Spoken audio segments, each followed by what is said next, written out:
Hello friends, welcome to प्रतियोगिता दर्पण। मैं हूं प्रशांत। आज हम बात करने जा रहे हैं फिनफ्लुएंसर्स के बारे में।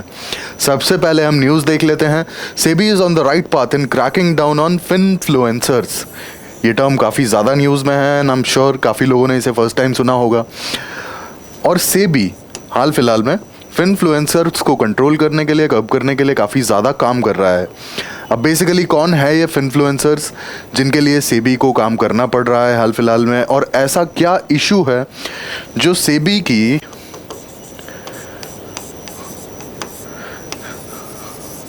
(2013) की जो IA रेगुलेशंस हैं वो बेसिकली इन फिनफ्लुएंसर्स को कवर नहीं करती हैं। तो ऐसा क्या इशू है बेसिकली, तो सारी चीज़ें आज हम डिटेल में डिस्कस करने वाले हैं। सबसे पहले हम रीसेंट न्यूज़ देख लेते हैं। Recent news apart from this एक और न्यूज़ आई थी। एक्चुअल में एक एडवर्टीज़मेंट आया था बिज़नेस डेली में, और इस बिज़नेस डेली में फिनफ्लुएंसर की फ़ोटो आती है और बाकायदा मतलब कुछ प्रमोशंस किए जाते हैं एडवर्टीज़मेंट में। तो इस चीज़ से काफ़ी ज़्यादा जो नेटिजन्स काफ़ी ज़्यादा क्रिटिसाइज़ करते हैं इसको। अब बेसिकली हम बात कर लेते हैं कि फिनफ्लुएंसर्स होते कौन है, क्या इशू है फिनफ्लुएंसर्स का, और आगे हम ये भी समझेंगे कि क्यों लोगों ने इस एडवर्टीज़मेंट को क्रिटिसाइज़ किया और क्यों सेबी को इस चीज़ पर काम करना पड़ रहा है, और ऐसी क्या कमी है 2013 के रेगुलेशंस में जो सेबी को एक्शंस लेनी पड़ रही हैं। सबसे पहले हम बात करेंगे कि फिनफ्लुएंसर्स होते क्या हैं। As the name suggest finfluencers, आगे अगर आप एक वर्ड हटा दें तो आपको क्लियर दिखेगा यहाँ पे इन्फ्लुएंसर्स, ठीक है। F is for finance.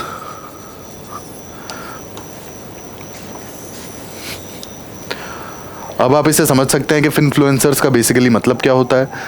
Finfluencers का मतलब ये है कि ये वो पर्सनालिटीज़ हैं, ये वो लोग हैं जिनके सोशल मीडिया पे बहुत बड़े बड़े प्लेटफॉर्म्स हैं, काफ़ी ज़्यादा फॉलोअर्स हैं, और ये एडवाइस देते हैं फाइनेंशियल मार्केट या फिर शेयर मार्केट की, और ये एडवाइस होती है रिगार्डिंग इन्वेस्टमेंट। मतलब बेसिकली फिनफ्लुएंसर वो लोग हैं जो अपने सोशल मीडिया प्लेटफॉर्म्स पर, डिजिटल प्लेटफॉर्म्स पर लोगों को एडवाइस देते हैं इन्वेस्टमेंट पर्पस के लिए, और ये इन्वेस्टमेंट होती है स्पेसिफिकली फाइनेंशियल मार्केट या फिर स्टॉक मार्केट के लिए, ठीक है। अब यहाँ पर प्रॉब्लम क्या है, ये तो हमने जान लिया कि फिनफ्लुएंसर जो हैं ये बेसिकली फाइनेंशियल मार्केट्स के लिए एडवाइस देते हैं, ठीक है। और ये एडवाइस इन्वेस्टमेंट की भी हो सकती है, क्रिप्टो करेंसी की भी हो सकती है, ट्रेंड ट्रैकिंग की भी हो सकती है, ठीक है। तो अब यहाँ पे प्रॉब्लम क्या है? प्रॉब्लम ये है बेसिकली कि बहुत सारे फिनफ्लुएंसर्स सेबी के साथ में रजिस्टर्ड नहीं है एज एन इन्वेस्टमेंट एडवाइज़र। ये रजिस्टर्ड नहीं है और इसके बावजूद भी इन्वेस्टमेंट एडवाइस दे रहे हैं। ये सबसे बड़ा प्रॉब्लम है। आगे हम इस पॉइंट को डिटेल में देखेंगे कि इन्वेस्टमेंट एडवाइज़र बेसिकली क्या होता है और कौन से सेबी के रेगुलेशंस जो हैं इसके बारे में बात करते हैं। तो यहाँ पे इशू जो सबसे बड़ा ये देखने को मिला कि ये जितने भी फिनफ्लुएंसर्स हैं ये अपने सोशल मीडिया प्लेटफॉर्म पर इन्वेस्टमेंट एडवाइस तो दे रहे हैं, लेकिन सेबी के साथ में रजिस्टर्ड नहीं है। अब आप सोचिए कि ये जो एडवाइस होती हैं ये इन्वेस्टिंग के रिगार्डिंग है, स्टॉक मार्केट के रिगार्डिंग है, क्रिप्टो करेंसी के रिगार्डिंग है, या फिर ट्रेंड ट्रैकिंग के बारे में है। Trend tracking, crypto currency, stock market investments, ये सारी चीज़ें बहुत ज़्यादा डिटेल में हम नहीं देखेंगे, लेकिन मैं आपको थोड़ी चीज़ें इनकी बता देता हूँ। बेसिकली अब क्रिप्टो करेंसी है। क्रिप्टो करेंसी एक तरीके से डिजिटल करेंसी है, ठीक है, और लोग इसमें इन्वेस्ट करते हैं। इन्वेस्ट मीन्स कि आपने बेसिकली बाय किया एट लो, ठीक है, एंड सेल किया एट हाई, और जो भी गैप है लो और हाई के बीच में ये आपका हो जाता है प्रॉफिट, जिसे आप बुक कर लेते हैं, ठीक है। तो ये जो बाइंग और सेलिंग का है कि buy at low and sell at high, ये बेसिकली स्टॉक मार्केट का प्रॉफिट बनाने का एक तरीका होता है, ठीक है। लेकिन अब जो नए नए लोग आए हैं उन्हें इस बारे में बहुत ज़्यादा आइडिया होता नहीं है, उन्हें पता भी नहीं होता, ठीक है। अब यहाँ पर ये फिनफ्लुएंसर्स का रोल आता है। एग्जाम्पल के लिए आप लोगों में से बहुत से लोगों को ये पता होगा कि क्रिप्टो करेंसी क्या होती है, लेकिन क्या आपको क्रिप्टो करेंसीज के नाम पता है? अगर आपको नहीं पता है, आप यूट्यूब या फिर इंस्टाग्राम पे एक बार क्रिप्टो करेंसी सर्च करिए, काफ़ी सारे इन्फ्लुएंसर्स आपके सामने आ जाएंगे, इनके पेजेस आपके सामने आ जाएंगे, और हो सकता है कि काफ़ी सारे लोग इनमें से सेबी के साथ में as an investment adviser registered ना हो, लेकिन ये एडवाइस करेंगे कि आप किसी भी XYZ क्रिप्टो करेंसी में इन्वेस्ट कर दीजिए, ये इन फ्यूचर इसका प्राइस बढ़ेगा। और प्राइस बढ़ेगा के क्या मतलब है, आपने बेसिकली लो पर बाय किया, ठीक है, और हाई पर आपने सेल कर दिया, तो ये जो गैप है यही तो आपका प्रॉफिट है। और शेयर मार्केट में लोग ऑब्वियस सी बात है कि प्रॉफिट बनाने ही आते हैं, ठीक है। तो यहाँ पर आता है इन्फ्लुएंसर्स का रोल। अब क्रिप्टो करेंसी की अगर बात करें तो एक डिजिटल करेंसी है और इसके बहुत सारे टाइप्स हैं, जैसे एग्जांपल के लिए बिटकॉइन हो गया, इथेरियम हो गया, बाइनेंस कॉइन है, टीथर है, सोलाना है, कार्डेनो, XRP, काफ़ी सारी क्रिप्टो करेंसीज हैं, ठीक है। बट यहाँ पर जो सबसे तेज़ी से ग्रो किया ये है बिटकॉइन। बिटकॉइन का प्राइस बहुत तेज़ी से बढ़ा है यहाँ पर, ठीक है। और जब बिटकॉइन के प्राइस को लोगों ने बढ़ते हुए देखा तो बहुत से लोगों को ये समझ में आया, जो इन्वेस्ट करना चाहते भी थे उन्हें ये लगा कि यार हमसे एक अपॉर्चुनिटी मिस हो गई। अब ऐसे में अगर कोई इन्फ्लुएंसर आके आपको ये बोलता है कि आप सपोज़ किसी भी एग्जाम्पल के लिए आप ये ले लीजिए, जस्ट फॉर एग्जाम्पल, कि आप इस पर्टिकुलर टीथर क्रिप्टो करेंसी में इन्वेस्ट कर दीजिए और इसका प्राइस जो है आने वाले 2 साल में कम से कम 3 गुना बढ़ जाएगा। अब आपने देखा कि इस पर्टिकुलर इन्फ्लुएंसर के तो एटलीस्ट थाउजेंड्स ऑफ फॉलोअर्स हैं, तो शायद हो सकता है कि जो एडवाइस है वो जेन्युइन हो, और आपने जाके यहाँ पर इन्वेस्ट कर दिया और आपके लग गए लॉसेस, ठीक है। तो ये इशू आता है। अब आपने ये तो बैकग्राउंड स्टडी नहीं किया था ना कि ये जो पर्टिकुलर इन्फ्लुएंसर है ये सेबी के साथ में एज एन IA रजिस्टर्ड है या नहीं है, ठीक है। अब आगे हम कंसर्न्स पे भी बात करेंगे कि ऐसे जो इन्फ्लुएंसर्स हैं वो कैसे इम्पैक्ट करते हैं और क्या कंसर्न्स हैं। हाल फिलहाल में हम थोड़ी सी मार्केट से रिलेटेड बातें कर लेते हैं। अब दूसरी बात, जो इन्फ्लुएंसर्स, पहली चीज़ उन्होंने मार्केट के बारे में आपको बता दिया, ठीक है, क्रिप्टो करेंसी के बारे में आपको बता दिया, ट्रेंड ट्रैकिंग के बारे में बताया। ट्रेंड ट्रैकिंग एक्चुअल में होता क्या है, एग्जाम्पल के लिए आप ऐसे समझिए, ये आप देख रहे हैं आपके सामने ये शेयर मार्केट का एक चार्ट है, ठीक है। कोई भी सिक्योरिटी जो होती है स्टॉक मार्केट में, कोई भी पर्टिकुलर सिक्योरिटी है, कोई भी स्टॉक है, तो उसका एक चार्ट होता है, ठीक है। चार्ट से ही आप प्राइस की मूवमेंट देखते हैं कि प्राइस किस तरफ जा रही है, ठीक है। अब जिन लोगों को इन्वेस्ट करना होता है वो क्या करते हैं, they buy at low and sell at high, और ये जो गैप है बेसिकली, ये जो गैप है यही उनका प्रॉफिट है। आपने यहाँ पर बाय किया और यहाँ पर सेल किया, ठीक है। अब ट्रेंड ट्रैकिंग एक्चुअल में होता क्या है कि सपोज आपने देखा कि ये तो सडनली प्राइस जो है यहाँ से बढ़ के यहाँ आ गई।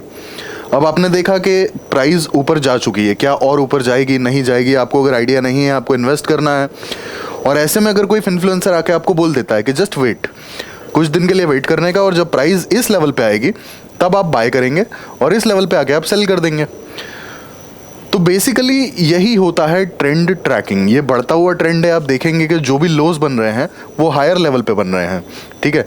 ये सर्टेन लेवल पे बना, फिर ये जो लो बना ये उससे थोड़ा हायर लेवल पे बना प्रीवियस लो से, फिर ये जो लो बना ये बेसिकली और हायर लेवल पे बना, है ना। और यहाँ पर अगर आप हाईज देखेंगे, जो हाई बनते हैं प्राइस मूवमेंट में, वो हाई भी जो हैं हायर हाई बनते जा रहे हैं, ठीक है। एक हाई यहाँ पे बना, एक हाई यहाँ पे बना, एक हाई यहाँ पे बना। तो बेसिकली किसी भी ट्रेंड को ट्रैक करना, इसके बारे में भी जो इन्फ्लुएंसर्स हैं ये एडवाइस करते हैं, ठीक है। अब यहाँ पे होगा क्या कि जो भी स्टॉक में इन्वेस्ट करना चाहेंगे, ये सपोज मान लेते हैं कि किसी XYZ स्टॉक का चार्ट है, ठीक है। अगर इस स्टॉक में आप इन्वेस्ट करना चाहेंगे तो आप यहाँ पे ट्रेंड देख रहे हैं कि ट्रेंड जो है बढ़ता हुआ ट्रेंड है, राइजिंग ट्रेंड है, ठीक है। तो यहाँ पर जो लोग बाय करना चाहेंगे वो लोग बाय करके पैसा बना सकते हैं, ठीक है। इसके अलावा जो डेरिवेटिव्स की मार्केट होती है, तो डेरिवेटिव्स की मार्केट में 2-3 टाइप के कॉन्ट्रैक्ट्स होते हैं, जिसमें एक आता है आपका फ्यूचर्स, एक आता है आपका ऑप्शंस, एक होता है आपका इक्विटी, ठीक है।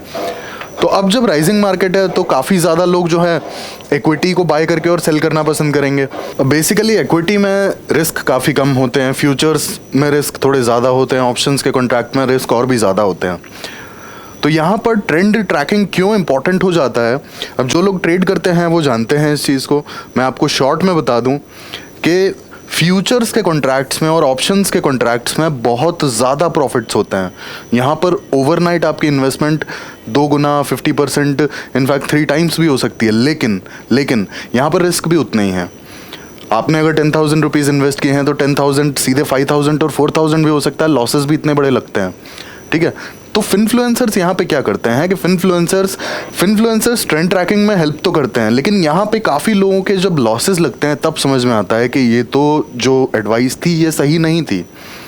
And this is the reason कि सेबी बेसिकली इन्वेस्टमेंट एडवाइजर्स को कुछ सर्टेन चीज़ें फॉलो करने के लिए कहता है, और ये सारी चीज़ें जो हैं ये 2013 के रेगुलेशंस में मेंशन्ड हैं,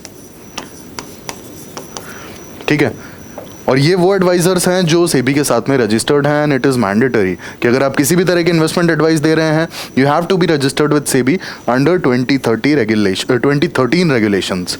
2013 के जो रेगुलेशंस हैं वो ये कहते हैं कि जो भी इन्वेस्टमेंट एडवाइस आपको देनी है आप दीजिए, लेकिन first you have to registered with SEBI, आपको अपनी रजिस्ट्रेशन करवानी पड़ेगी। और यहाँ पर होता क्या है कि काफ़ी सारे जो इन्वेस्टमेंट एडवाइजर्स हैं, जो सो कॉल्ड फिनफ्लुएंसर्स हैं, ये सेबी के साथ में रजिस्टर्ड नहीं हैं, ये सेबी के साथ में रजिस्टर्ड नहीं है। और ये चीज़ खासकर काफ़ी सारे टेलीग्राम ग्रुप्स पर भी देखी गई है, ठीक है, काफ़ी सारे टेलीग्राम ग्रुप्स पर भी देखी गई है।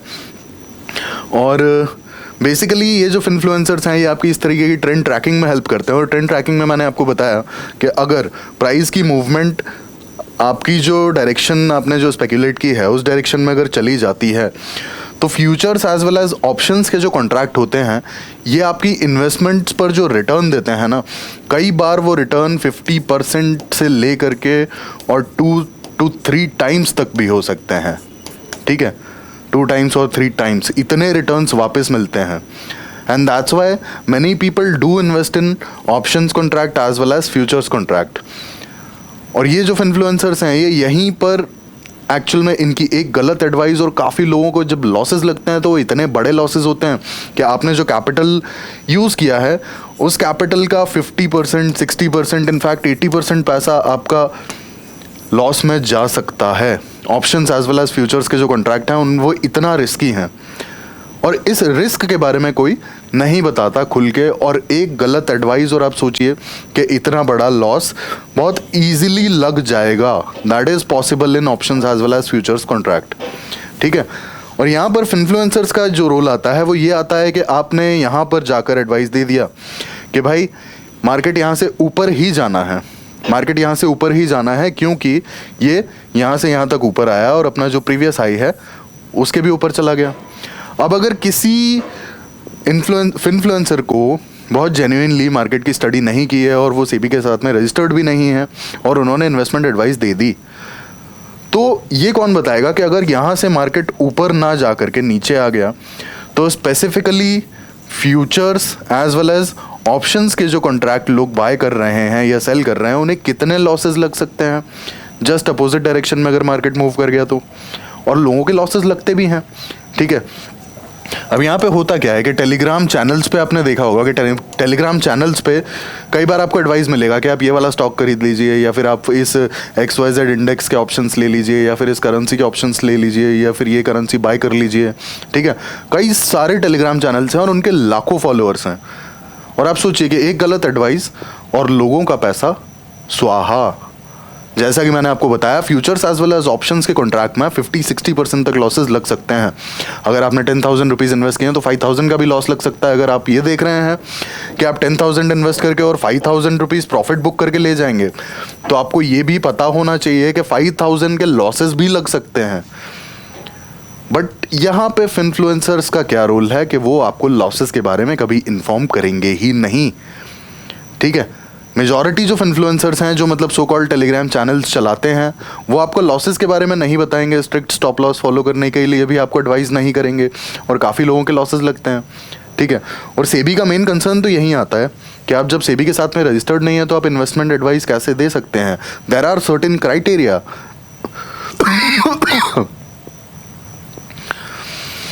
और ये चीज़ें सेबी के रेगुलेशंस में ऑलरेडी मेंशन्ड हैं। तो basically trend tracking, crypto currency, अब यहाँ पर अगर आप देखेंगे तो एक फॉलिंग ट्रेंड है, ठीक है। और फॉलिंग ट्रेंड में मैं आपको एक चीज़ बता दूँ, थोड़ा सा हम डिटेल में जा रहे हैं। अगर इक्विटी की मार्केट है, अगर आपने इक्विटी बाय किया है तो इक्विटी में जब तक मार्केट ऊपर जाएगा तभी तक आपको फ़ायदा है, मार्केट नीचे जाएगा तो आपको लॉसेस हैं। बट सेम चीज futures as well as options के कॉन्ट्रैक्ट में नहीं होती है। Futures as well as options के कॉन्ट्रैक्ट में मार्केट ऊपर जाए या फिर मार्केट नीचे, मतलब प्राइस ऊपर जाए या फिर प्राइस नीचे, आपको दोनों ही केसेस में प्रॉफिट होगा अगर आपकी स्पेकुलेशन सही है तो। और काफ़ी ज़्यादा एक्सपीरियंस्ड लोग ही futures as well as options के जो कॉन्ट्रैक्ट्स हैं उनमें डील करते हैं, क्योंकि इसके लिए काफ़ी ज़्यादा एक्सपीरियंस और काफ़ी ज़्यादा नॉलेज चाहिए होती है, ठीक है। और ऐसे में अगर आपको कोई इन्फ्लुएंसर आकर बोल दे कि आप अपना पैसा फ्यूचर्स में या फिर ऑप्शंस के कॉन्ट्रैक्ट में लगा दीजिए, तो यहाँ पर अनलिमिटेड लॉसेज हो सकते हैं, ठीक है। आपका पूरा कैपिटल वाइप आउट हो सकता है। प्रॉब्लम यहाँ पर यह है कि आपका पूरा का पूरा कैपिटल भी वाइप आउट हो सकता है। और जो इन्फ्लुएंसर्स हैं वो आपको सिर्फ और सिर्फ प्रॉफिट से दिखाते हैं। जैसे अगर आप देखेंगे तो कई सारी यूट्यूब पे चैनल्स हैं जो आपको एडवाइस देते हैं, ठीक है, कि मार्केट यहाँ है, यहाँ से ऊपर जाएगा, या फिर मार्केट यहाँ है, यहाँ से ऊपर जाएगा। बट आपने क्या किया, यहाँ कहीं बाय कर लिया, यहाँ से मार्केट नीचे आ गया, आपको लॉस लग गया। आप होप में बैठे रहेंगे कि शायद मार्केट दोबारा ऊपर जाएगा, बट इसके बाद मार्केट यहाँ आ गया, इसके बाद मार्केट यहाँ आ गया। तो आपने अगर यहाँ बाय किया किसी के भी इन्वेस्टमेंट टिप से, तो आपको कितना बड़ा लॉस लगेगा। आप देखिए, ये आपका लॉस होगा, ठीक है। हो सकता है कि आपके कैपिटल का 10-20% चला जाए। तो यहाँ पे जो इन्फ्लुएंसर्स है ना, उनका रोल यहाँ पर आता है कि वो एक्चुअल में आपको अगर सही एडवाइस उनकी नहीं निकली और अगर वो सेबी के साथ में रजिस्टर्ड नहीं है, तो यहाँ पे रिस्पॉन्सिबिलिटी कौन लेगा आपके लॉस की। आपका लॉस तो ऑब्वियस ही बात है कि शेयर मार्केट में या फिर फाइनेंशियल मार्केट में लॉसेज होते हैं एंड इट इज़ रिस्की। लेकिन आप किसी ऐसे बंदे की बात क्यों सुनेंगे जो खुद भी सेबी रजिस्टर्ड नहीं है और सेबी के जो क्राइटेरिया हैं उन्हें अगर कोई मीट नहीं करता और आपको इन्वेस्टमेंट एडवाइस दे रहा है, तो आई डोंट थिंक कि आपको वो फॉलो करनी चाहिए। और बेसिकली इन्फ्लुएंसर्स का काम होता क्या है, इन्फ्लुएंसर्स का काम आपका investing, trend tracking, crypto currency. अब यहाँ पे क्रिप्टो करेंसी का मैंने आपको सीन बता दिया कि बिटकॉइन जो है, बिटकॉइन काफ़ी तेज़ी से ग्रो किया and this is the reason कि क्रिप्टो करेंसी के बारे में भी लोग एडवाइस देते हैं कि इस वाली क्रिप्टो करेंसी में आप इन्वेस्ट कर दो, उस वाली में ऐड कर दो, मतलब इन्वेस्ट कर दो। बट क्या जेन्युइनली उसकी ग्रोथ है, क्या जेन्युइनली वो ग्रो करेगा। दूसरी बात कि ट्रेंड ट्रैकिंग में स्पेसिफिकली जो लोग फ्यूचर्स के कॉन्ट्रैक्ट या फिर ऑप्शंस के कॉन्ट्रैक्ट में डील करते हैं, ट्रेंड ट्रैकिंग उनके लिए बहुत ज़्यादा इंपॉर्टेंट हो जाता है, ठीक है, बहुत ही ज़्यादा। रीज़न बीइंग, अगर आपने सही ट्रेंड पकड़ लिया तो ऑप्शंस की जो कॉन्ट्रैक्ट है ना, आपका एक ही दिन में जो प्रॉफिट होगा वो 100% या 200% भी हो सकता है अगर आपका ट्रेंड जो है आपने सही पकड़ा तो। बट जो यहाँ पर डिस्क्लेमर है वो ये है कि ऑप्शंस की जो कॉन्ट्रैक्ट है उसमें आपका सेम डे में कैपिटल 90% वाइप आउट भी हो सकता है अगर आपकी जो ट्रेंड है वो गलत हो गई तो, ठीक है। Same goes with future also. Future में अगर आपने ट्रेंड सही पकड़ लिया तो हो सकता है कि एक ही दिन में आपके 20-30% रिटर्न्स आएँ, और अगर आपकी ट्रेंड गलत हो गई तो एक ही दिन में 20-30-40% लॉसेस भी लग सकते हैं। और ये चीज़ बताना बहुत ज़्यादा ज़रूरी है and this is the reason कि ट्रेंड ट्रैकिंग के पीछे लोग काफ़ी ज़्यादा भागते हैं और यहीं पे इन्फ्लुएंसर जो हैं वो अपना फ़ायदा कर ले जाते हैं। वो उन्हें आइडिया हो इन्फ्लुएंसर्स को या ना हो, उन्हें अंदाज़ा हो या ना हो, मार्केट रिसर्च और स्टडी किया हो या ना किया हो, वो अगर ट्रेंड ट्रैकिंग के बारे में किसी को भी बता देंगे और वहाँ पर लोग फ्यूचर्स या फिर ऑप्शन के कॉन्ट्रैक्ट में जाके इन्वेस्ट कर देंगे और अगर वो टिप गलत निकली तो लॉसेस कितने लगेंगे, ठीक है। तो यही सारे जो कंसर्न्स हैं इन्फ्लुएंसर्स के, बेसिकली कंसर्न्स यहीं पर आते हैं कि वो क्या एज एन IA रजिस्टर्ड हैं, और अगर नहीं है तो फर्स्ट ऑफ ऑल वो इन्वेस्टमेंट की एडवाइस दे कैसे सकते हैं, और अगर दे रहे हैं तो उन्हें बाकायदा सेबी के साथ में रजिस्टर्ड होना पड़ेगा, अगर नहीं है तो वो नहीं दे सकते, ठीक है। अब यहाँ पे ये सारी चीज़ें आई क्यों, ये तो हमने जान लिया कि इन्फ्लुएंसर्स का काम क्या है, कि बेसिकली इन्फ्लुएंसर्स अपने सोशल मीडिया प्लेटफॉर्म पे काफ़ी लोगों को इन्वेस्टमेंट एडवाइस देते हैं, और ये investment advice basically stock market के बारे में भी हो सकती है, स्टॉक मार्केट के या फिर किसी पर्टिकुलर सिक्योरिटी के ट्रेंड के बारे में भी हो सकती है, क्रिप्टो करेंसी के बारे में भी हो सकती है, ठीक है। और ट्रेंड की भी हमने यहाँ बात कर ली कि क्यों ट्रेंड की जो ट्रैकिंग है वो बहुत ज़रूरी होती है। स्पेसिफिकली यहाँ पर फ्यूचर्स की जो मार्केट है, यानी कि फ्यूचर्स के जो कॉन्ट्रैक्ट हैं या फिर ऑप्शंस के जो कॉन्ट्रैक्ट हैं, इनमें ट्रेंड ट्रैकिंग का बहुत बड़ा रोल रहता है, ठीक है। जो लोग इन्वेस्ट करते हैं उन्हें पता है कि options as well as futures में अगर आपने ट्रेंड ट्रैकिंग ढंग से कर ली तो आपके बहुत ज़्यादा हायर रिटर्न्स आते हैं, बहुत ही ज़्यादा। और यहीं पे इन्फ्लुएंसर्स का रोल आता है कि वो आपको एडवाइस कर देते हैं कि आप XYZ फ्यूचर्स के कॉन्ट्रैक्ट में इन्वेस्ट कर दीजिए या फिर XYZ के ऑप्शंस के कॉन्ट्रैक्ट में इन्वेस्ट कर दीजिए, और ये बताना भूल जाते हैं कि लॉसेस भी लग सकते हैं, ठीक है। और यहाँ पे जो सबसे बड़ा कंसर्न आता है वो यही आता है कि ये लोग बिना रजिस्ट्रेशन के एक तो एडवाइस दे रहे हैं, ऊपर से कई बार स्टॉक की प्राइजेस भी मैनिपुलेट हो जाती हैं इस तरीके के चैनल से। तो ये सारे इश्यूज आए कैसे, अब हम कैसे पर भी बात कर लेते हैं कि ये सारे इश्यूज आए कैसे, कैसे सेबी ने रिकॉग्नाइज किया कि ये सब इश्यूज हैं। तो हाल ही में चेन्नई बेस्ड यूट्यूबर PR सुंदर, इनके खिलाफ एक्शन लिया सेबी ने।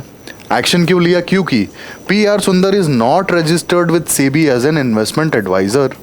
और जैसा कि हमने देखा था कि 2013 की जो सेबी की रेगुलेशंस हैं वो कहती हैं कि कोई भी ऐसा बंदा जो सेबी के साथ में एज एन IA रजिस्टर्ड नहीं है वो इन्वेस्टमेंट एडवाइस नहीं दे सकता।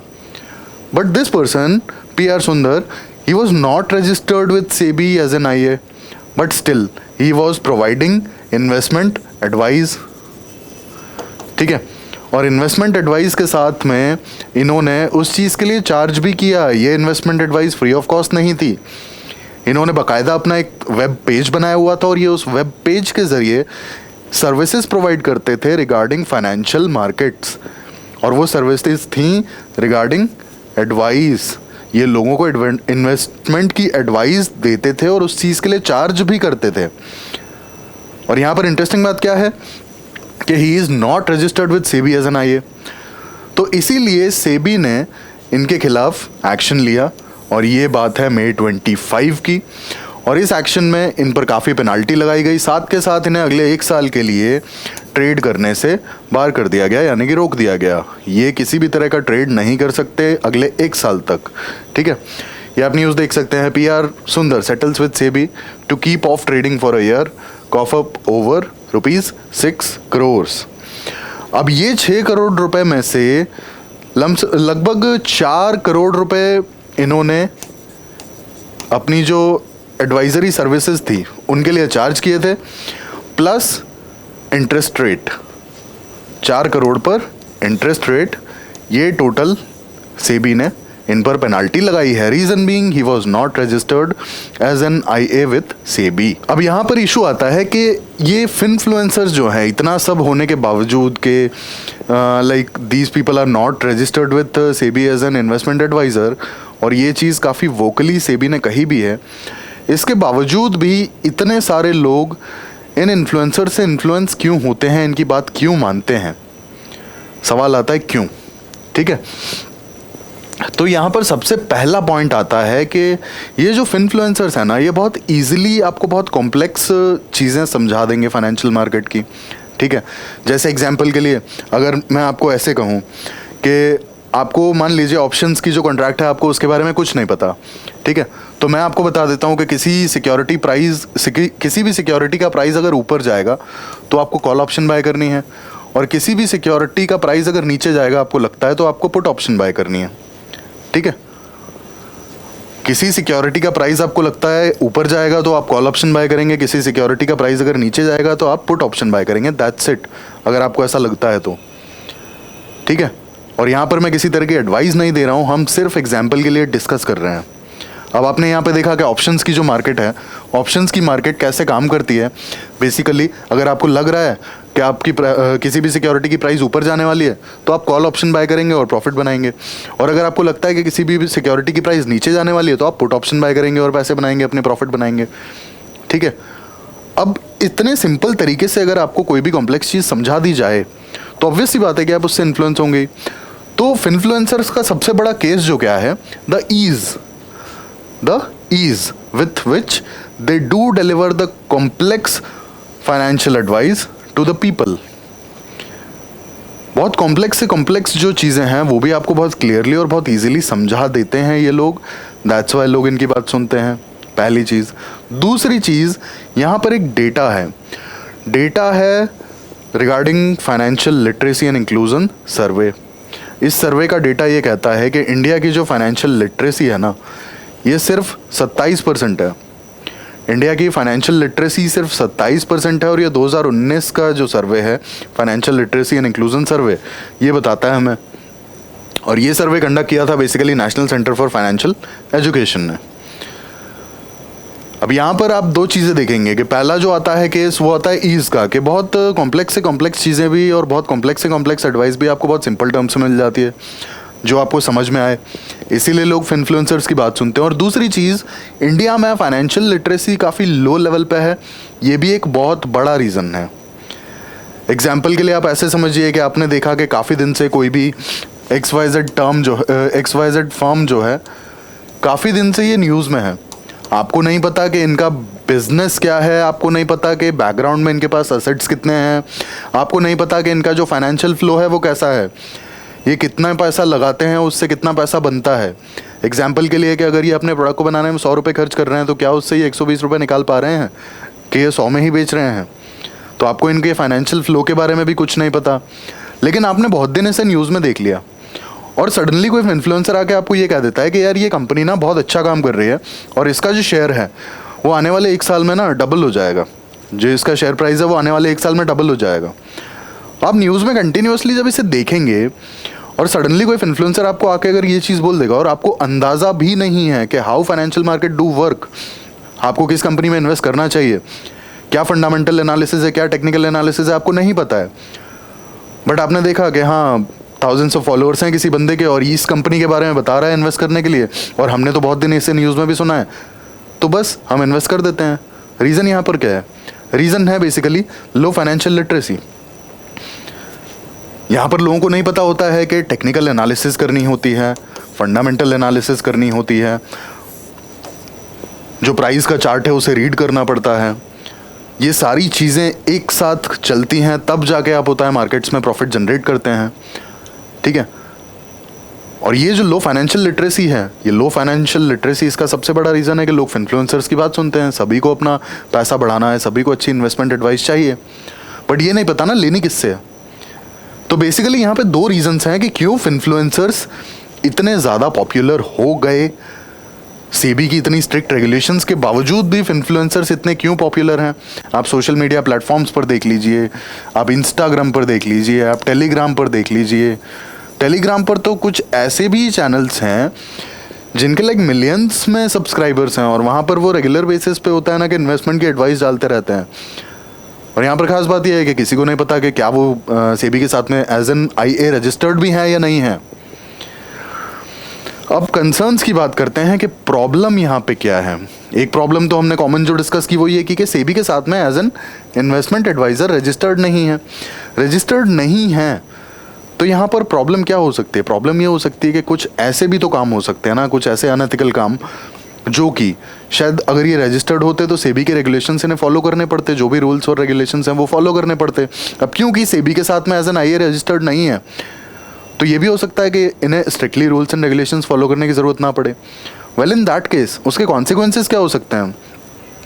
अब यहाँ पर ये स्टॉक टिप्स प्रोवाइड करते हैं, ठीक है, और स्टॉक्स टिप अगर प्रोवाइड की जा रही है तो काफ़ी ज़्यादा गलेबल लोग हैं जिन्हें नहीं पता है, फाइनेंशियली लिटरेट नहीं है, उन्हें नहीं पता है कि फाइनेंशियल मार्केट कैसे काम करती है। ऐसे लोग तो गलत स्टॉक में अपना पैसा डाल के फंस जाएंगे ना, उनका पैसा तो डूब जाएगा। दूसरी बात, यहाँ पर एक सबसे बड़ा जो इशू आता है वो ये आता है कि ये जो लोग हैं एक तो सेबी के साथ में रजिस्टर्ड नहीं है इन्फ्लुएंसर्स। दूसरी बात है कि अगर ये किसी भी पर्टिकुलर स्टॉक या किसी भी पर्टिकुलर सिक्योरिटी या किसी भी पर्टिकुलर फर्म को एडवर्टीज़ कर रहे हैं, अगर एडवर्टीज़ कर रहे हैं तो क्या ये उस पर्टिकुलर फर्म से मॉनेटरी बेनिफिट्स भी लेते हैं? ऐसा हो सकता है, ऐसा पॉसिबल है। दूसरी चीज़, क्या ये क्वालिफाइड हैं एडवाइस देने के लिए? और अगर ये क्वालिफाइड हैं तो ये सेबी के साथ में रजिस्टर्ड क्यों नहीं है? और अगर सेबी के साथ में रजिस्टर्ड नहीं है तो क्या ये क्वालिफाइड हैं? क्या इनके पास नॉलेज और प्रॉपर डिग्रीज और जो भी फॉर्मल एजुकेशन है वो है? तो ये चीज़ें मैटर करती हैं, ठीक है। अब आप ऐसे सोचिए ना कि आप सोशल मीडिया पे कोई भी एग्जाम्पल के लिए हम समझते हैं कि सोशल मीडिया पे कोई बंदा अपने आप को डॉक्टर क्लेम करता है और अगर आपको कोई भी इशू है तो वो आपको ये कह देता है कि हाँ XYZ मेडिसिन ले लो। आप क्या ले लोगे? क्या नहीं ना, ऑब्वियस सी बात है आप नहीं लोगे। आप खुद डॉक्टर से पर्सनली मिल के और उसके बाद ही डिसाइड करोगे।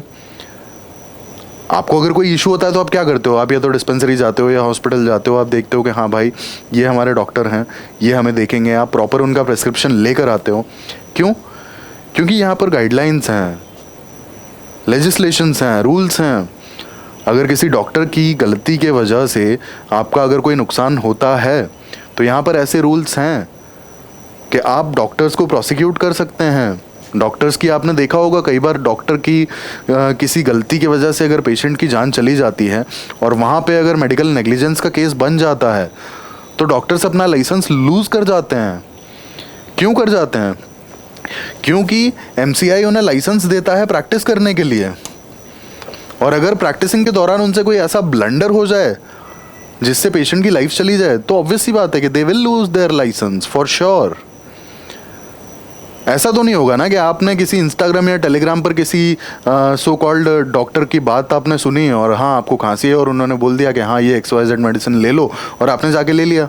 ऐसा पॉसिबल नहीं है ना। सेम केस है यहाँ पर, सेम केस है यहाँ पर। जो सेबी के साथ में रजिस्टर्ड हैं इन्वेस्टमेंट एडवाइजर्स, अगर किसी फ्रॉड कंपनी में वो इन्वेस्ट करने के लिए एडवाइस करेंगे तो फॉर श्योर कि सेबी के साथ में जो रजिस्ट्रेशन है उनकी वो कैंसिल कर दी जाएगी। ऑब्वियस सी बात है ना, क्योंकि उन्होंने इन्वेस्टमेंट एडवाइस किया तो उन्होंने स्टडी क्या किया फिर कि इन्वेस्टर्स का जो पैसा है उन्होंने फ्री फंड में किसी ऐसी कंपनी में लगवा दिया जो डूबने वाली थी या फिर जो फ्रॉड थी। ऐसा होता है कई बार। तो इसीलिए ज़रूरी है कि क्या ये लोग क्वालिफाइड हैं।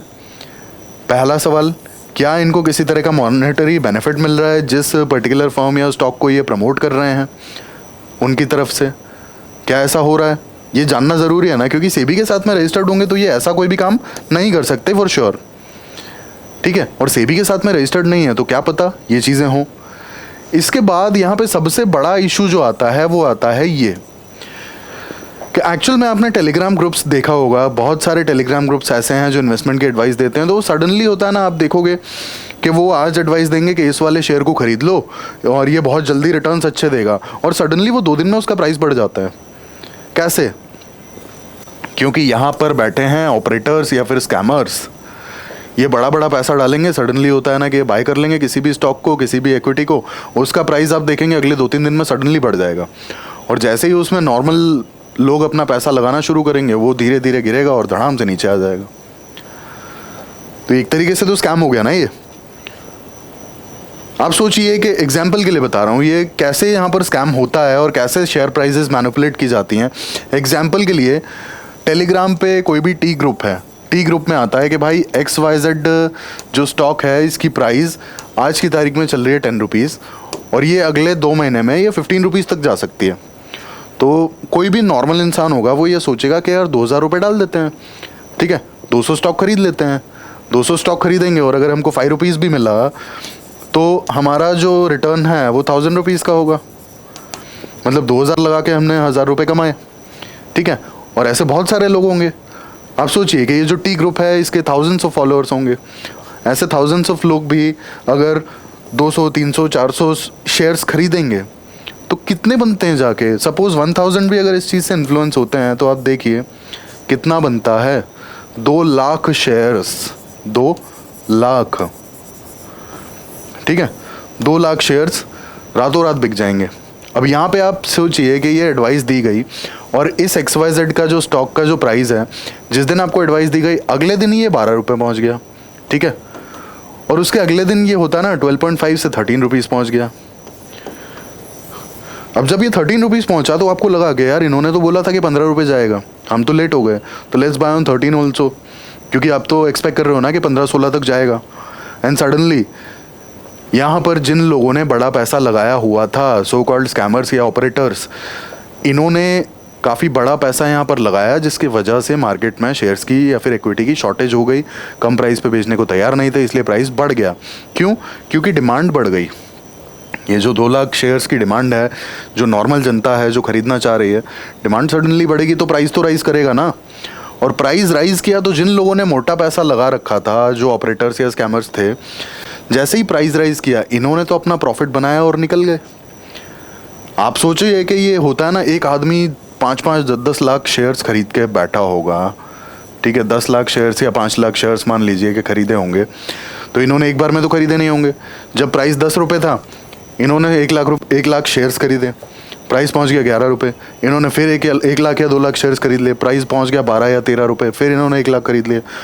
अब जब 13 रुपये पहुंचा तो आप अगर एवरेज देखेंगे तो ये जो ऑपरेटर है इसका एवरेज मेरा ख्याल है 11, 11.5 रुपये के लगभग पहुंचेगा, ठीक है। 11 साढ़े 11 रुपये इनका एवरेज प्राइस पहुंचेगा। एवरेज एज इन 1 लाख इन्होंने 10 रुपये पे खरीदा, 1 लाख 11 रुपये पे खरीदा, अगला 1 लाख 12 रुपये पे खरीदा। अब इनके पास में 3 लाख शेयर हैं, 3 लाख शेयर हैं इनके, ठीक है। 3 लाख शेयर से इन्होंने एवरेज प्राइस अगर आप निकालेंगे तो लगभग 11 रुपये साढ़े 11 रुपये पहुंचेगा। और शेयर का प्राइस कितना चल रहा है? लगभग 13 रुपये, क्योंकि मार्केट में शॉर्टेज है। और सडनली इतने सारे बायर्स आ गए और ये जो 3 लाख शेयर्स हैं ये धीरे धीरे निकल जाएंगे। अब इन्होंने 3 लाख शेयर्स पे या 4 लाख शेयर्स पे सिर्फ 1 रुपये भी बनाया, सिर्फ 1 रुपये, तो इनने तो अपना जो प्रॉफिट था वो बुक कर लिया। फंसा कौन? फंसा कौन? फंसे ये वो लोग जो एक्सपेक्ट कर रहे हैं कि प्राइस ऊपर जाएगा, बट अब प्राइस ऊपर जा ही नहीं रहा। रीज़न बीइंग डिमांड ही नहीं है। डिमांड तो इनकी वजह से बढ़ी थी क्योंकि एक फेक डिमांड क्रिएट की गई थी इस ग्रुप के चलते, ठीक है। यहाँ पर ऑलरेडी बाइंग स्टार्ट हो चुकी थी, ऑलरेडी यहाँ पर बाइंग स्टार्ट हो चुकी थी। और जब ये टिप दिया गया तब ऑलरेडी यहाँ पर 10 रुपये पर या 9.5 रुपये पर ऑलरेडी 1 आध लाख शेयर खरीदे जा चुके थे। और मार्केट में क्योंकि कोई बेचने वाला नहीं था और डिमांड ज़्यादा थी, इसलिए प्राइस सडनली 10 रुपये से ऊपर चला जाता है। अब इन्होंने 10 रुपये 10.5 रुपये पर भी शेयर्स खरीदे, और क्योंकि मार्केट में शेयर्स बेचने वाले कम थे, खरीदने वाले ज़्यादा, सो कॉल्ड हमारे स्कैमर, तो इसके कारण प्राइस और ऊपर गया। बट ये जो जनता है जो जेन्युइनली बाद में डिमांड क्रिएट करेगी, ये तो सिर्फ देख रहे हैं ना कि हाँ प्राइस ऊपर जा रहा है, प्राइस ऊपर जा रहा है, प्राइस ऊपर जा रहा है। इन्होंने क्या किया कि एक फेक डिमांड क्रिएट कर दी। ये खुद खरीद रहे थे और मार्केट में सेलर है ही नहीं, सिर्फ बायर ही। यहाँ पे ऐसे सोचिए ना कि मार्केट में अगर कोई कमोडिटी है, कमोडिटी की अगर डिमांड बढ़ जाती है और उसकी सप्लाई जो है कम रहती है, तो ऑब्वियस सी बात है उसका प्राइस उठेगा। ये वही फेक एक तरीके से डेफिसिट क्रिएट कर रहे थे। ये एक साथ में सारा क्वांटिटी मार्केट से उठा लिया।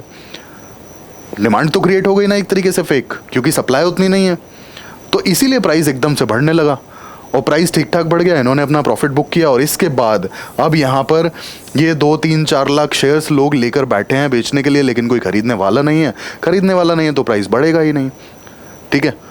और अगर पैनिक सेलिंग होने लगा और यहाँ कुछ लोगों ने अपना प्राइस जिस भी प्राइस पे है उसी प्राइस पे अगर उन्होंने अपना शेयर बेच कर और बाहर निकल गए, तो ऑब्वियस सी बात है कि सप्लाई बढ़ जाएगा, और सप्लाई अगर ज़रूरत से ज़्यादा बढ़ गया तो प्राइस और नीचे आ जाएगा। तो इस तरीके से ये स्कैम यहाँ पर होते हैं और इस तरीके से शेयर के प्राइसेस जो हैं ये स्कैमर्स मैनिपुलेट करवाते हैं। फेक टिप्स जो हैं सोशल मीडिया प्लेटफॉर्म्स, टेलीग्राम्स, इन पर सर्कुलेट करा दी जाती हैं, है ना। तो ये भी एक बहुत बड़ा कंसर्न है कि ये जो लोग हैं, क्या इनका भी रोल है, इन्फ्लुएंसर्स का भी, शेयर प्राइसेस की मैनिपुलेशन में। इसके बाद आता है कि पिछले कुछ टाइम में ऐसा देखा गया है कि काफ़ी ज़्यादा अनरजिस्टर्ड इन्फ्लुएंसर्स बढ़े हैं, है ना। These people are not registered as investment adviser with SEBI, है ना, और ये स्टॉक्स की टिप्स प्रोवाइड कर रहे हैं। अब इसका फाइनल कॉन्सिक्वेंस क्या होगा? इसका फाइनल कॉन्सिक्वेंस होगा कि जो रिटेल इन्वेस्टर्स हैं, रिटेल इन्वेस्टर्स यानी कि पब्लिक, नॉट बिजनेस हाउसेज या फिर जो बड़े बड़े ब्रांड्स हैं जो मतलब इन्वेस्ट करते हैं लाखों करोड़, या फिर मतलब होता है ना इनकी जो इन्वेस्टमेंट होती है कि 500 करोड़ 1000 करोड़ ऐसी इनकी इन्वेस्टमेंट होती है, हम उनकी बात नहीं कर रहे हैं। हम बात कर रहे हैं पब्लिक की, जिनकी इन्वेस्टमेंट ही होती है 10,000 से लेके 10 करोड़ तक मैक्सिमम, ठीक है। तो ऐसे लोगों का फाइनेंशियल मार्केट से जो ट्रस्ट है फिर वही उठ जाएगा ना। आप देखेंगे कि भाई हाँ यहाँ पर तो फुल मैनिपुलेशन चलता है। जैसे ही आपने इन्वेस्ट किया प्राइस नीचे, जैसे आपने सुना भी होगा कि कई लोग बोलते हैं कि शेयर मार्केट एक सट्टा है। क्यों बोलते हैं? This is the reason. यहाँ पर इस तरीके से कुछ स्कैम होता है कि आपको बताया जाता है कि हाँ इसका प्राइस बढ़ सकता है, लेकिन क्योंकि आप फाइनेंशियली लिटरेट नहीं है और आपने ज़रूरी भी नहीं समझा उस चीज़ के बारे में जानना, तो यहाँ पर आपको लॉस लग जाता है। और यहाँ पर तो लोगों को जानते हुए भी लॉस लगता है, ऐसी कोई बड़ी बात नहीं है, ठीक है। तो बेसिकली यहाँ पर रिस्क के बारे में कभी अवेयर किया ही नहीं जाता। और ये जो इन्फ्लुएंसर्स हैं ये क्या करते हैं, जैसे अपार्ट फ्रॉम दीज थिंग्स आपको एडवाइस दी, ठीक है। अब ये होता है ना कि जैसे आप देखेंगे इंस्टाग्राम पे बहुत ज़्यादा बूम है ऐसे लोगों का। इंस्टाग्राम पे आपको अपना जो प्रॉफिट एंड लॉस है, जो PNL कहते हैं शॉर्ट में, तो PNL का जो स्टेटमेंट है, PNL का स्टेटमेंट अपना दिखाएंगे कि देखिए हमने एक ट्रेड में ऑप्शन के कॉन्ट्रैक्ट से या फ्यूचर के कॉन्ट्रैक्ट से एक ट्रेड में 10,000 कमाया, 50,000 कमाया, 1 लाख कमाया। तो एक तरीके से एक ऐसी इमेज बना दी जाती है कि आप बस एक दिन के अंदर आप होता है ना कि लाख रुपए डालिए और 20,000 और 50,000 कमा के ले जाइए, ठीक है। बट यहाँ पर कितनी ज़्यादा एनालिसिस और कितनी स्किल्स लगती हैं। Trading is a game of skill. आपको कोई टिप दे देगा तब भी होता है ना कि अगर आपने गलत टाइम पर एंट्री की और गलत टाइम पे आपने सेल किया या बाय किया तब भी आपके लॉस लग सकते हैं। Trading is a game of skill. Stock market is a game of skill as well as knowledge. यहाँ पर ऐसा नहीं है कि कोई आपको टिप दे देगा तो आपके प्रॉफिट्स ही होने हैं। बट मैनिपुलेट कैसे किया जाता है, लोगों का एक परसेप्शन कैसे चेंज किया जाता है कि भाई अपने फेक पीएनएल सर्कुलेट किए जाते हैं, वो शायद एडिटेड होते हैं, है ना। कोई गारंटी नहीं है कि वो बहुत वैलिडेट या लेजिटिमेट हो, ऐसा ज़रूरी नहीं है। हो सकता है एडिटेड हो, फोटोशॉप्ड हो, और वो पीएनएल सर्कुलेट कर दिए जाते हैं। अब आप देखेंगे कि यार इसने तो एक ट्रेड करके और 10,000 कमा लिए। या फिर हो सकता है कि भाई कुछ और ज़्यादा अगर एडिटिंग होगी या कुछ और बड़े लेवल का अगर स्कैम होगा तो हो सकता है कि आपको ऐसा दिखा दे कि एक ही ट्रेड में 10 लाख कमा लिए। बट जेन्युइनली अगर आप देखेंगे तो जेन्युइनली बहुत स्किल्ड, बहुत ज़्यादा स्किल्ड लोग ही इतना पैसा बना पाते हैं, ठीक है। और वो लोग, मुझे नहीं लगता कि वो अपना पीएनएल दिखाना भी पसंद करते हैं, वो अपना प्रॉफिट एंड लॉस स्टेटमेंट दिखाना भी पसंद नहीं करते।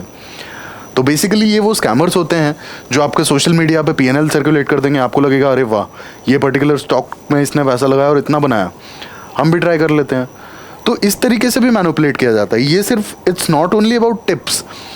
ये किसी भी पर्टिकुलर स्टॉक में आपको अपना होता है ना फेक पीएनएल दिखा करके और मैनिपुलेट कर सकते हैं। तो ये भी एक बहुत बड़ा इशू होता है। और जब इस तरीके की मैनिपुलेशन चलती रहेगी और कोई भी रिटेल इन्वेस्टर आके यहाँ पर 6 महीने में जो भी उन्होंने या फिर साल भर में वो सारा अपना पैसा लूज़ कर जाएंगे।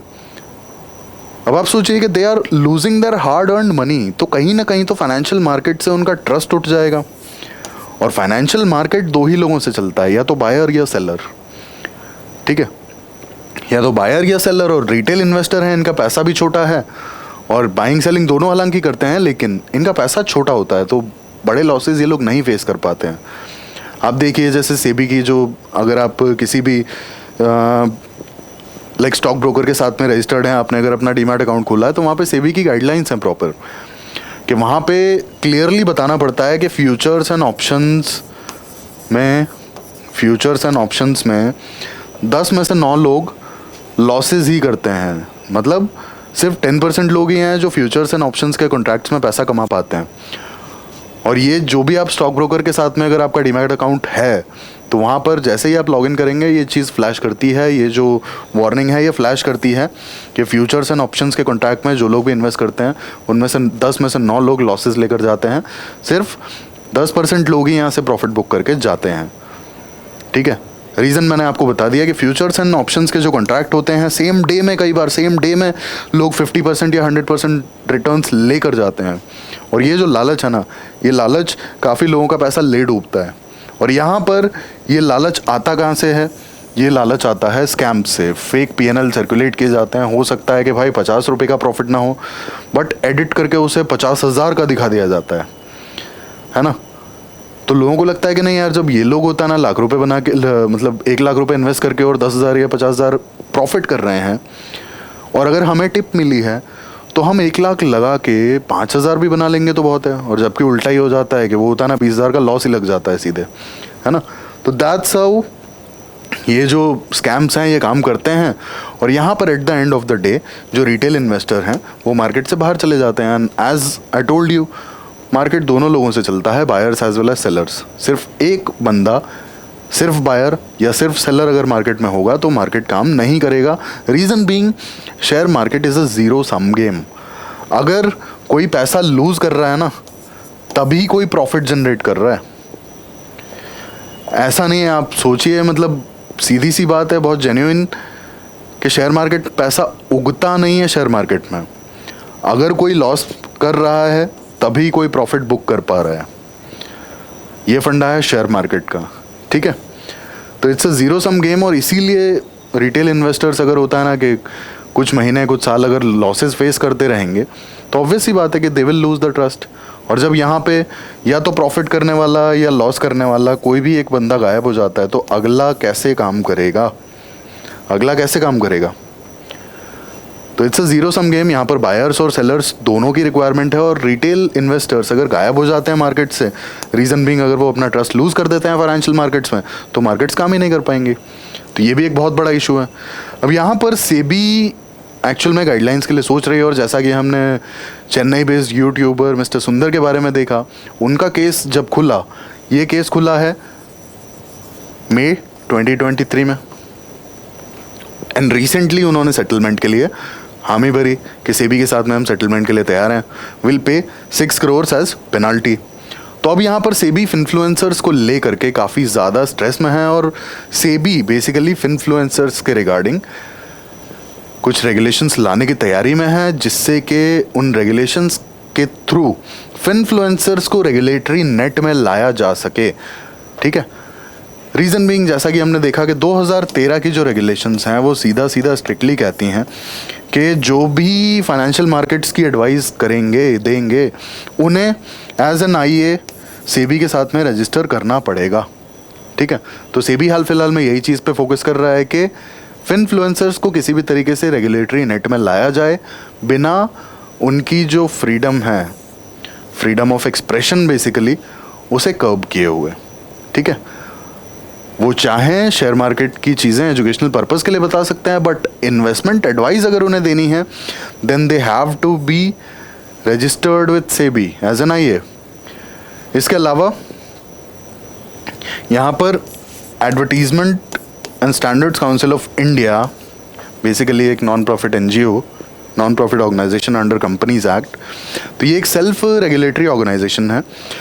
इस ऑर्गेनाइजेशन ने बेसिकली एक रेगुलेशन निकाला है कि जितने भी लोग वर्चुअल डिजिटल करेंसी से रिलेटेड एडवर्टीजमेंट देते हैं, यानी कि एग्जांपल के लिए क्रिप्टो करेंसी भी हम ले सकते हैं यहाँ पे, तो बेसिकली जो भी वर्चुअल डिजिटल करेंसी से रिलेटेड एडवर्टीजमेंट या एडवाइसेस देते हैं, उन लोगों को एक डिस्क्लेमर प्रोवाइड करना पड़ेगा साथ के साथ। ठीक है, ऐसा advertisement standards council of India ने मैंडेटरी कर दिया है कि आप अगर किसी भी तरह का वर्चुअल डिजिटल करेंसी का एडवर्टीजमेंट देते हैं या प्रमोट करते हैं, तो आपको एक डिस्क्लेमर देना पड़ेगा कि यहाँ पर इन्वेस्टमेंट बहुत ज़्यादा रिस्की है और आपको रिस्क के बारे में पता होना चाहिए। तो देखिए, सेबी भी इस चीज़ पर काम कर रहा है, और हो सकता है कि हमें फिनफ्लुएंसर से रिलेटेड गाइडलाइंस जल्दी ही देखने को मिलें। अब हमने इतना डिटेल में finfluencers as well as like stock market की बात की, क्यों की आप जानते हैं? क्योंकि यूपीएससी पिछले कुछ सालों से स्टॉक मार्केट के क्वेश्चंस काफ़ी अच्छे क्वेश्चंस पूछने लगा है, और 2023 के प्रीलिम्स में किस लेवल के टफ क्वेश्चंस पूछे गए आपके सामने हैं, और ये स्टॉक मार्केट के ही क्वेश्चंस हैं।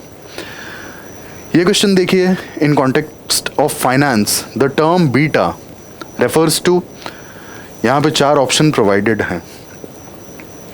अब बेसिकली मैं आपको बता दूं कि यहाँ पर शेयर मार्केट में सिक्योरिटीज़ के लिए एक टर्म्स चलते हैं ग्रीक्स। ठीक है, बेसिकली ऑप्शन ग्रीक्स भी कहते हैं ना। ठीक है, beta, gamma, delta.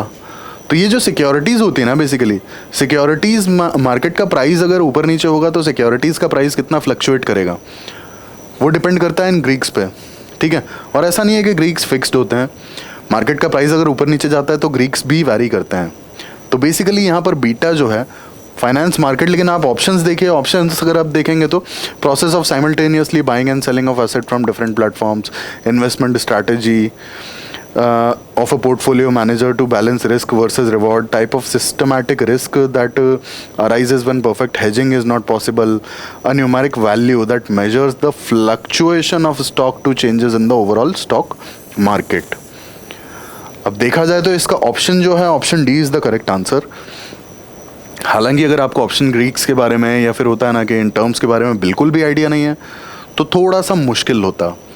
Reason being, जो ऑप्शन ग्रीक्स हैं, ऑप्शन ग्रीक्स के वजह से कई बार होता है ना कि सिक्योरिटी का प्राइस कितना ऊपर या कितना नीचे जा सकता है, प्राइस मूवमेंट के चक्कर में, फ्लक्चुएशन के चक्कर में उस चीज़ का अंदाज़ा लगाया जा सकता है। सपोज़ मार्केट अगर 50 पॉइंट्स नीचे जाता है तो ऑप्शन का प्राइस कितना पॉइंट ऊपर जा सकता है या कितना नीचे जा सकता है, वो आपको ऑप्शन ग्रीक्स बताएंगे। ज़रूरी नहीं है जाएगा, जा सकता है, वी आर टॉकिंग अबाउट। और वही चीज़ है यहाँ पर ऑप्शन में, numeric value that measures the fluctuation of a stock to changes in the overall stock market. और ये 2023 का क्वेश्चन है, आप देख लीजिए। इसके बाद आते हैं, consider the following markets: government bond market, call money market, treasury bill market, stock market. How many of the above are included in the capital market?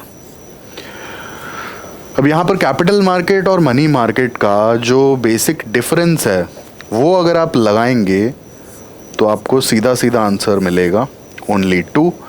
और क्योंकि यूपीएससी ने ये जो ऑप्शंस चेंज किए हैं ना, ओनली 1, ओनली 2, ओनली 3 या all 4, काफ़ी ज़्यादा ये कॉम्प्लिकेटेड है। रीज़न बीइंग यहाँ पर आपकी एलिमिनेशन टेक्निक जो है, एलिमिनेशन टेक्निक यहाँ पर फेल हो जाती है, ठीक है। और अगर आपको यहाँ पे कैपिटल मार्केट और मनी मार्केट का डिफरेंस याद है, क्लियर है, तो आप बहुत इजीली यहाँ पे ऑप्शंस हटा देंगे। आपका call money market, basically money market का एक वो मनी मार्केट में यूज़ होता है। फिर आता है आपका ट्रेजरी बिल मार्केट, तो basically treasury bill short term lending के लिए है, ये भी हट जाता है आपका। तो यहाँ पर आपके बचते हैं government bond market as well as stock market, ठीक है। ये दोनों आते हैं आपके कैपिटल मार्केट्स में। तो ये हमने डिस्कस किया 2023 के प्रीलिम्स के क्वेश्चन। और आप देखिए कि 2 क्वेश्चन हैं आपके सामने, और दोनों के दोनों क्वेश्चन जो हैं फाइनेंशियल मार्केट या फिर सिक्योरिटी मार्केट से रिलेटेड कहीं ना कहीं है, या फिर कैपिटल मार्केट से रिलेटेड। और यूपीएससी में पिछले कुछ सालों में आप देखेंगे तो इकोनॉमिक्स में स्पेसिफिकली आरबीआई से रिलेटेड क्वेश्चंस जो हैं, या फिर गवर्नमेंट की पॉलिसी से रिलेटेड जो क्वेश्चंस हैं, या फिर फाइनेंशियल और कैपिटल मार्केट से रिलेटेड जो क्वेश्चंस हैं, वो कुछ ज़्यादा पूछे जाने लगे हैं। और ये आपके सामने एग्जाम्पल है 2023 के 2 क्वेश्चंस, और इसीलिए हमने फिनफ्लुएंसर्स का पूरा टॉपिक इतना ज़्यादा डिटेल में डिस्कस किया। तो ये थी हमारी आज की डिस्कशन, हमने पूरा टॉपिक डिस्कस किया regarding finfluencers. I hope you like the video, और प्लीज़ हमारे साथ जुड़े रहने के लिए लाइक करें, सब्सक्राइब करें, शेयर करें। Thank you, thanks for watching.